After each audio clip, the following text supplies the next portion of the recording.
Engel.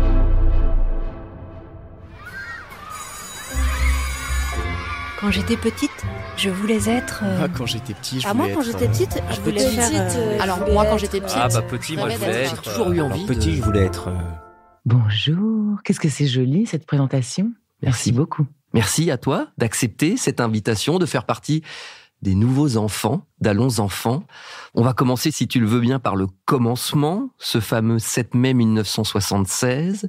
On est dans le 14e arrondissement de Paris. C'était un vendredi, et ce jour-là, une personne s'en souvient très bien. À 22h05, dans le 14e, elle est née, l'accouchement s'est bien passé. La clinique m'a appelé, Zoé venait de naître. Je me suis précipité à la clinique, je l'ai prise dans les bras, comme font tous les papas, je présume. Et puis j'ai dit, oh là là, qu'est-ce qu'elle est belle, qu'est-ce qu'elle est mignonne. Quelle énergie il a, mon père, c'est insensé.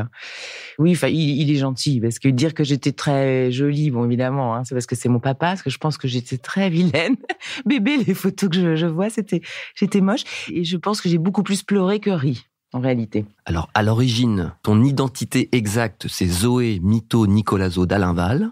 Oui. Alors, pourquoi Zoé? Comme choix de prénom, on écoute encore une fois ton papa. Il y avait un petit livre pour les enfants, mais les enfants de 6-7 ans quand même, qui s'appelait Zoé à New York. Et j'avais adoré ce petit livre. Et il y avait une petite Zoé qui était dessinée espiègle, qui faisait des tours à tout son entourage et qui était très intelligente, très fine. Et ça m'a marqué. Et je me suis dit, ça, c'est un prénom qui lui irait bien. Et à l'époque, il n'y en avait pas du tout. Je crois qu'entre-temps, il y en a un petit peu. On en a connu plusieurs. Mais à l'époque, c'était tout à fait nouveau.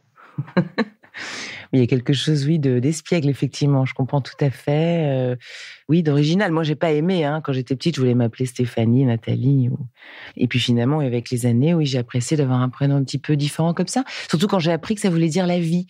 Étymologiquement, la racine grecque, enfin la vie animale, le début de la vie. Et donc, voilà, et quand j'ai dit ça à ma mère, j'ai dit, tu sais que Zoé, ça veut dire la vie, quand même, c'est beau comme symbole et tout. Et elle, alors, elle n'a pas du tout cette histoire de Zoé à New York. Elle m'a dit, mais pas du tout. Moi, j'ai pensé à Zoé parce que dans les années 20, les mères Macrel, souvent, s'appelaient Zoé. Donc, j'ai trouvé génial et je trouvais qu'elles avaient une personnalité d'enfer. Et donc, ça m'a plu. Bon, donc de la mère Macrel à la vie, à Zoé à New York, je ne sais pas. C'est un joyeux bordel, Moi, je voulais juste savoir, tu l'as encore tu l'as vu ou pas, ce petit livre? Zoé à New York, jamais. Non. Mais non, je sais même pas de quoi il parle. Je pense qu'il confond peut-être avec Héloïse. Je sais pas si vous vous souvenez de ce truc Héloïse, non? À New York. Je me souviens de Caroline. C'était une petite fille, mais qui était complètement folle, avec les cheveux en l'air, elle faisait que des bêtises et tout ça. Et je me demande s'il confond pas. Je sais pas. Je lui demanderai, parce que ça, il vous l'a sorti à vous, mais je sais pas d'où ça vient. Je voulais revenir sur ton nom de famille. Au départ, c'est donc Mito Nicolazo d'Alinval. Oui. Alors pourquoi le choix de Félix comme nom d'artiste? On écoute cette fois-ci Émilie, ta cousine et complice. Félix Calza, qui est notre grand-père. Le choix de Félix comme nom d'artiste, c'est la transmission. C'est une figure qui est très importante dans notre famille. Cette immigration italienne avec un grand-père très fort qui s'est porté volontaire à la guerre en France, puisqu'il était italien, il a naturalisé ses enfants. Il s'est porté volontaire du groupe de résistants Mario, il faisait sauter les trains, il a été en camp 2 fois, il est revenu hémiplégique. Tout ça en essayant de servir un pays qui nourrissait ses enfants. Donc il y a beaucoup de valeurs, il y a toute une transmission vraiment dans cette immigration italienne et on est issu de ça. Il y a une vraie histoire derrière son nom d'artiste. Oui, elle a raison. C'est vrai que Félix, notre grand-père, a été une figure emblématique dans la famille. Et puis, il a eu 1, 2, 3, 4 filles et un seul garçon. Et alors, elles sont les 4 sœurs, étaient folles amoureuses de leur papa et en même temps fascinées. Mais quant au choix, en fait, ça n'a pas été évident parce que Zoé Mito Nicolazo, Soulaz en aval, en plus, il y en a un qui a zappé entre-temps, Soulaz au milieu. Bon, ça, c'était pas possible de travailler avec ce long nom. Et même si je raccourcissais à Mito, on m'a souvent dit Mito, mythomane. Ma première agent m'a dit, on va dire Zoé miteux, ça ne marchera pas. Et donc, du coup, vite, parce que j'ai été engagée vite pour Déjà mort, mon premier film, il a fallu, pour les contrats et tout, trouver un pseudonyme. C'est pas évident de se trouver un pseudo à soi-même. Et encore une fois, c'est ma mère qui a eu l'idée. En un coup de fil, comme ça, elle m'a dit, et si tu t'appelais Zoé Félix? C'est quand même étonnant comme démarche, Et si tu t'appelais Zoé Félix? Et j'ai trouvé qu'effectivement, ça fonctionnait bien, puis symboliquement. C'est vrai que mon grand-père, moi, j'ai pas connu. Enfin, Je l'ai connu, mais j'ai pas des souvenirs précis, mais il est mort, je devais avoir 5 ans.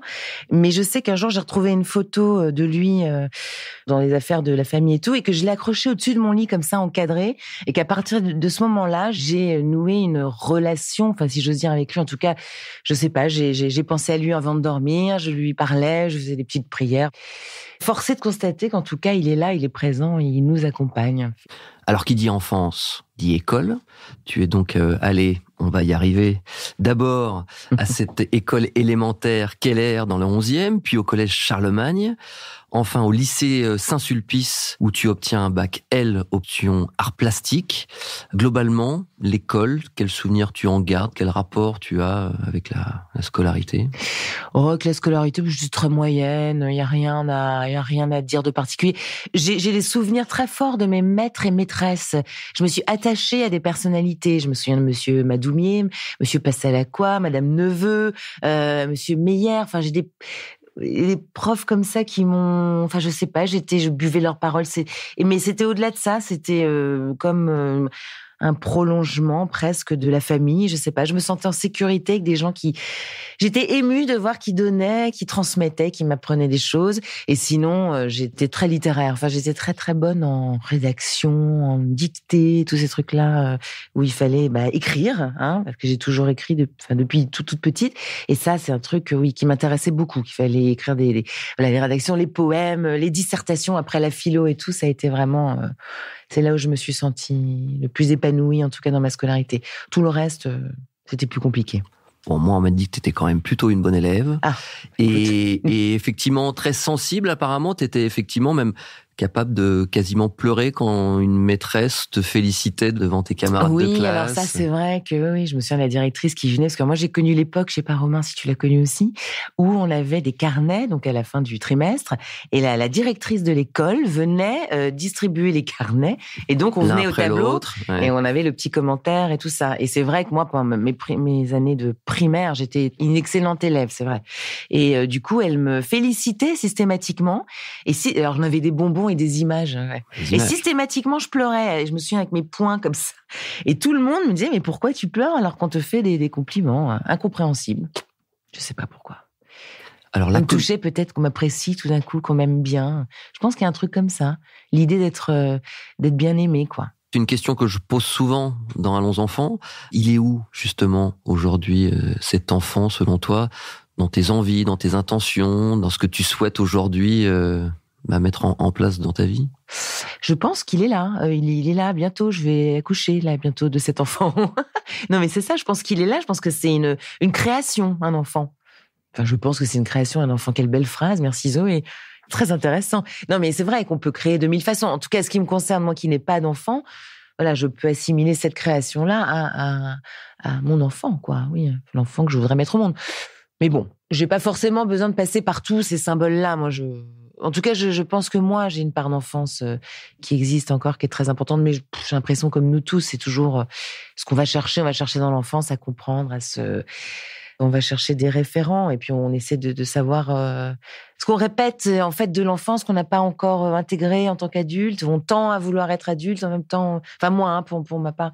Et puis en même temps, on n'a pas envie du tout de grandir. Voilà, donc je suis un peu toujours dans l'enfance, je crois. Qu'aurais-tu envie de dire justement à la jeune Zoé qui faisait la maîtresse d'école ou qui tapait sur sa machine à écrire quand elle avait une dizaine d'années, si tu l'avais maintenant face à toi? Rien, parce que j'ai pas envie parce que tout est bien, tout est parfait comme ça a été fait. Enfin, il n'y a pas un conseil à donner particulier. Si ce n'est peut-être effectivement d'essayer, mais en même temps, ça veut rien dire parce que ça constitue notre personnalité aussi. Peut-être un peu moins d'inquiétude et de soucis. Mais bon, ça donne aussi une aspérité. Je veux dire, c'est intéressant parce que c'est aussi des méandres dans lesquels on se plonge. Et puis, moi, je suis très comme ça, analytique. Je retourne les choses dans ma tête pendant des heures et des heures. Mais voilà, c'est vrai que si le seul petit truc, c'est peut-être un peu plus de légèreté, j'aurais pu dire à la petite Zoé, souviens-t'en, quoi. Essaye justement, dans la chose enfantine comme ça, il y a la légèreté supposée. Mais je pense que moi, je l'avais pas dans mon enfance, cette légèreté, en fait. Donc, cette profondeur, ce que j'appelle profondeur, ne fait que se creuser. Et je trouve pas ça inintéressant. C'est pour ça que je suis partagée sur le côté conseil à la petite fille, parce que je trouve qu'il faut être ce qui on est et faire la chose naturelle, quoi. C'est le plus beau. Merci beaucoup. Je voulais juste qu'on se quitte avec un dernier message. Jojo, je suis fier de toi. En tout cas, je suis vraiment fier de la femme qu'elle est actuellement. Parce que là, elle est devenue femme maintenant, 45 ans. Et là, vraiment, on pourrait lui dire que je suis fier à 100% de ce qu'elle est. Vraiment. C'est une chance quand même. C'est pas donné à tous les pères, je crois. Je pense que je ne pouvais pas rêver mieux. Honnêtement. Oh, c'est vraiment adorable. C'est plein d'amour. Mais c'est ce que je vous disais. Le côté fier, oui, ça fait plaisir à entendre. Oui, c'est touchant, c'est beau. Bon, après, c'est tellement intime, je sais pas. Je pense que toutes les petites filles aimeraient entendre ça. Et ça va, je suis pas trop floue là dans mes réponses, non? Ça va? C'est un peu le bordel, non? Pardon, c'est bizarre parce que avant, j'ai plein de trucs carrés à dire et tout, puis après, je trouve plus les bons mots et ça devient. Mais c'est pas évident de parler de soi. Parce qu'on est toujours un peu coincé dans le truc. Est-ce que va vraiment intéresser les gens? Pourquoi? Voilà. Je suis toujours un peu coincée. En même temps, je me dis, mais si, quand même, j'ai envie de m'exprimer. Merci, Zouzou. Merci beaucoup. Merci. Et allons, enfants. Allons, enfants est un podcast Engel présenté par Romain Ballan. Abonnez-vous pour découvrir nos prochains épisodes. Production et réalisation, Raphaël Fruchard. Ingénieur du son, Thomas Gabriel. Coordination de production, Alix Pénichon.